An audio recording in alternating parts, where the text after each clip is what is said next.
ఇక్కడ కింగ్, అక్కడ king maker. Chandrababu ద్విపాత్రాభినయం. యోధుడికెప్పుడు విజయం తలవంచాల్సిందే. పరాజయం పరాక్రముణ్ణి చూసి పారిపోవలసిందే. అనుభవమే మళ్లీ జయించింది. జగన్ మిడిసిపాటు మింగింది. తొందరపాటు తన్నింది. నిలకడలేనితనం నిండా ముంచింది. వేధింపులు తిరగబడ్డాయి. 5 ఏళ్లు జనంలోకి వచ్చిందీ లేదు. ప్రజలను కలిసిందీ లేదు. గెలిచినా ఓడినా చంద్రబాబు జనంలోనే ఉన్నాడు. జనం కోసమే తాపత్రయపడ్డాడు. జనం మేలు గురించే పరితపించాడు. మరోసారి చంద్రబాబే జననేత అనిపించుకున్నాడు. ప్రజానేతగా మళ్లీ పిలిపించుకుంటున్నారు. తెలుగు ప్రజల ప్రయోజనాల కోసం రాజీలేని పోరాటం చేస్తున్నాడు. జైలుకెళ్లినా వెరవలేదు. జనం కోసం తన ప్రయాణం ఆపలేదు. సుడి అంటే నిజంగా చంద్రబాబుదే. ఈ వయసులో కూడా సుడిగాలిలా ఆంధ్రప్రదేశ్ రాజకీయాలను ఊడ్చేశారు. ఒక రకంగా చెప్పాలంటే పొలిటికల్ సునామీ సృష్టించాడు. రాజకీయాల్లో గెలుపోటములు సహజం. కానీ కొన్ని విజయాలు చారిత్రాత్మకం. ఊహించని విజయాలు దక్కినప్పుడే ఆ నాయకులకు సామర్థ్యం తెలుస్తుంది. అందరూ సహజమైన విజయాల గురించి ఆలోచిస్తారు. అనూహ్యంగా వచ్చే విజయాలను ఎవరూ అంచనా వేయలేరు. తెలుగుదేశం పార్టీ ఆవిర్భావం నుంచి కూడా అనేక సంచలనాలే. ప్రతిసారి ఆ రికార్డులను అదే పార్టీ అధిగమించడం గమనార్హం. ఏది ఏమైనా చంద్రబాబు అయినా తెలుగుదేశం పార్టీ అయినా ఇంతటి ఘన విజయం గతంలో ఎప్పుడూ చూడలేదు. కాకపోతే ప్రతిపక్షానికి ఆ హోదా దక్కకుండా చేయడంలో 2 సార్లు తెలుగుదేశం పార్టీకే అవకాశం రావడం యాదృచ్ఛికం. 1994 ఎన్నికల్లో తెలుగుదేశం పార్టీ ఆనాడు కూడా సునామీలా వచ్చింది. కాంగ్రెస్కు ఉమ్మడి రాష్ట్రంలో కేవలం 26 సీట్లే వచ్చాయి. దాంతో ఆ పార్టీకి అప్పుడు కూడా ప్రతిపక్ష హోదా దక్కలేదు. ఇప్పుడు కూడా జగన్కు ప్రతిపక్ష హోదా దక్కనంత విజయాన్ని తెలుగుదేశం పార్టీ అందుకుంది. చంద్రబాబు ఎప్పుడూ తిరుగులేని నేతగానే ఉన్నారు. ఎదురులేని రాజకీయాలే చేస్తున్నారు. గత 40 సంవత్సరాల తన రాజకీయ జీవితంలో అనేక ఎత్తుపల్లాలు చూశారు. గెలుపులు చూశారు. అదేవిధంగా ఓటములను కూడా చవిచూశారు. రెండింటినీ సమానంగా తీసుకున్నారు. గెలుపొచ్చినప్పుడు పొంగిపోలేదు. ఓటమి వచ్చినప్పుడు కుంగిపోలేదు. ఏనాడు కక్షపూరిత రాజకీయాలు చేయలేదు. నిజంగా చంద్రబాబు గతంలో అలాంటి రాజకీయాలు సాగిస్తే జగన్ పాదయాత్ర కూడా చేసేవారు కాదు. కానీ ఆ విషయం జగన్ మరిచిపోయారు. తన వయసు కంటే రాజకీయ అనుభవం ఉన్న చంద్రబాబును ఇబ్బందులకు గురిచేయాలని పదే పదే చూశాడు. పదే పదే అవమానాలకు గురిచేసే కుట్రలకు తెరతీశాడు. వ్యక్తిగతంగా దూషణలకు దిగారు. ఇలా నిత్యం చంద్రబాబును ఏదో రకంగా ఇబ్బందులకు గురిచేసే రాజకీయాలు జగన్ చేస్తూ వచ్చాడు. అయినా చంద్రబాబు ఓపిగ్గా భరిస్తూ వచ్చారు.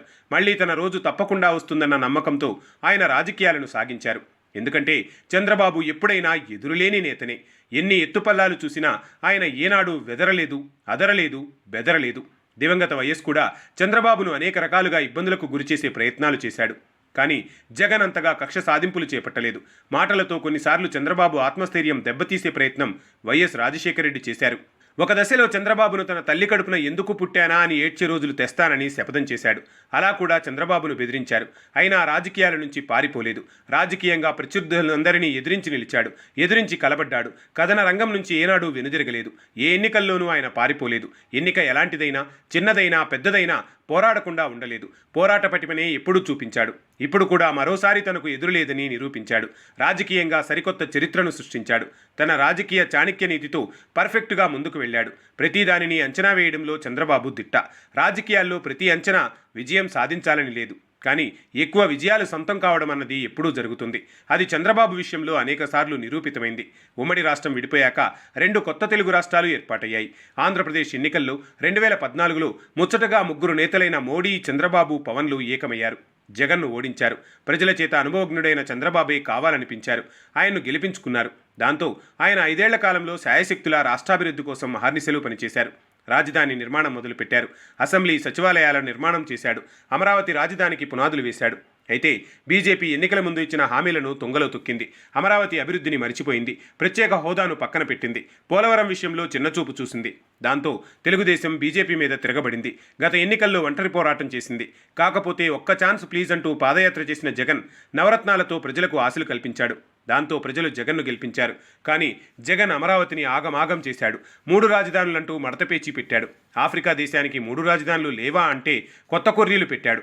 మొత్తానికి ఆంధ్రప్రదేశ్కు రాజధాని లేకుండా చేశాడు. అమరావతిని ఆగం చేశాడు. చెప్పుకోవడానికి రాజధాని లేకుండా చేసి 5 ఏళ్లు ప్రజల్లోకి రాకుండా పాలన సాగించాడు. ఇక తనకు ఎదురులేదని కలలు కన్నాడు. ఎప్పటికీ తనదే అధికారమని భ్రమపడ్డాడు. కానీ చంద్రబాబు మరోసారి సునామీలా విరుచుకుపడతాడని ఊహించలేదు. ఆయన కోటరీ కూడా ఈ విషయం చెప్పలేదు. జగన్ను మాయ చేసి ఆ మాయ జగత్తులో ఉంచేశారు. ఇదే సమయంలో చంద్రబాబు జాతీయ రాజకీయాలను బాగా స్టడీ చేశారు. కాంగ్రెస్ పార్టీ జాతీయ స్థాయిలో అనుకున్నంతగా పుంజుకున్న దాఖలాలు లేవని గ్రహించాడు. ఎక్కడ నెగ్గాలో ఎక్కడ తగ్గాలో తెలిసిన చంద్రబాబు తెలుగు ప్రజల కోసం ఒక్కసారి తగ్గితే తప్పేం లేదనుకున్నాడు. తగ్గితే ప్రజలకే మేలు జరుగుతుందని ఆలోచించాడు. జాతీయ స్థాయిలో ఇంకా బలంగానే ప్రభావం చూపుతున్న బీజేపీ జతకట్టడమే మేలనుకున్నాడు.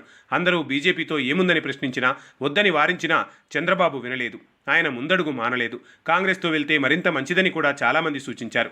కానీ జాతీయ స్థాయిలో ప్రజల అభిప్రాయాన్ని అంచనా వేసిన చంద్రబాబు సరైన నిర్ణయం తీసుకున్నారు. బీజేపీతో పొత్తు పొడిపించారు. వాళ్ళు అడిగిన సీట్లు కూడా ఇచ్చారు. ఒక దశలో ఢిల్లీకి వెళ్లిన చంద్రబాబుకు అపాయింట్మెంట్ దొరక్కపోయినా తొందరపడలేదు. మనకు తప్పకుండా ఒక రోజు వస్తుందనే నమ్మకంతో చంద్రబాబు ముందుకు సాగారు. ఎన్నికల సమయంలో కూడా బీజేపీ పొత్తుతో సాగినా, ప్రధాని మోడీ తమ పొత్తును గురించి ప్రచారం చేయకపోయినా చంద్రబాబు సర్దుకున్నారు. మొత్తానికి ప్రజల చేత ఆమోదింపబడి సునామీ లాంటి విజయాన్ని దక్కించుకున్నారు. తగ్గితే తప్పేమీ లేదనుకున్నాడు. తల ఎగరేసే రోజు దగ్గరలోనే ఉందని చంద్రబాబు గట్టిగా నమ్మాడు. నిజం చేసుకున్నాడు. కౌరవ సభ లాంటి జగన్ ముఖ్యమంత్రిగా ఉన్న అసెంబ్లీలో మళ్లీ ముఖ్యమంత్రిగానే అడుగు పెడతానని శపథం పూనాడు. ప్రజల్లోకి వెళ్ళాడు. జగన్ పాలనపై నిప్పులు చిరిగాడు. జనసేనానితో కలిసి ముందుకు సాగాడు. జనసేనను తోడుగా కలుపుకున్నాడు. జనం ఆలోచనలకు ప్రతిరూపమిచ్చాడు. ఆంధ్రప్రదేశ్ ప్రజలు ఏం కోరుకుంటున్నారో తెలుసుకున్నాడు. వాటి అమలు కోసం ప్రయత్నం చేస్తానని చెప్పాడు. అమరావతి రాజధాని నిర్మాణం పూర్తి చేస్తానని ప్రజలు బలంగా నమ్మారు. పోలవరం పూర్తి కేవలం చంద్రబాబు వల్లే సాధ్యమవుతుందనుకున్నారు. యువత భవితను చంద్రబాబు మాత్రమే తీర్చిదిద్దగలడని ప్రజలు మరోసారి విశ్వసించారు. చంద్రబాబు లేకుంటే రాష్ట్రం అనాథ అవుతుందని ప్రజలు ఆలోచించారు. గతంలో ఎంత గొప్పగా జగన్ను గెలిపించారో అంత ఘోర పరాజయం జగన్కు ఇచ్చారు. ప్రజలు నచ్చితే నెత్తిన పెట్టుకుంటారు. ప్రజలకు నచ్చకపోతే బండకేసి కొడతారు. ఈ రెండూ తెలియక రాజకీయాలు చేస్తే భవిష్యత్తు లేకుండా చేస్తారు. ఇది జగన్ నేర్చుకోవాల్సిన పాఠం.